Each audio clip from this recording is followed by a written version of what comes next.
يا ابني لم الكركبه دي، حرام عليك، مش هفضل طول النهار الم انا. مش لاقي مكان امشي فيه في البيت.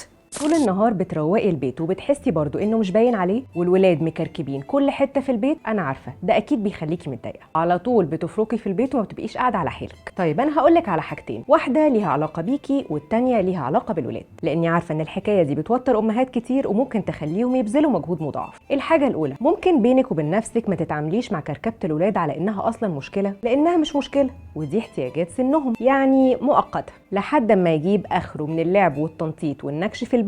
بعد ما يكتفي من المرحله دي هيكبر شويه وحاجات تانية هتشد انتباهه وهتاخد وقتها وهتخلص، وهيفضلوا كده لحد ما ربنا يبارك في عمرهم ويكبروا ويشوفوا حياتهم بعيد عننا، واكيد ساعتها هتوحشنا كركبتهم ودوشتهم. الحاجه التانية بقى اللي ليها علاقه بالولاد هي ان انت تعملي نظام في البيت عباره عن ان الكركبه واللعب يكونوا في اوضه واحده فقط، يعني ما تبقاش اوضه الولاد والليفنج والطرق المؤديه كلها كركبه ولعب. نخلص ونروق سوا في الأوضة دي وبعدين نروح الأوضة التانية اللي فيها التلفزيون علشان خاطر ناكل. وأكتر حاجة مهمة ليهم وليكي هي إنهم يخرجوا بره البيت علشان يخرجوا طاقتهم، وأثناء وجودهم في البيت لو عرفتي تشغليهم معاكي وتخليهم يساعدوكي في أي حاجة وراكي هيكون برضو مفيد. وافتكري دايما إن الدوشة والكركبة مرحلة وهتعدي وربنا يخليهم لينا. شاركوني واكتبوا لي في الكومنتس، هل محددين الكركبة في أوضة واحدة في البيت ولا في الأجازة سايبين البيت يضرب يقلب؟ وأنا عارفة إنكم ما تتوصوش، بس ما تنسوش الفولو واللايك والشير والحاجات اللي انتوا عارفينها.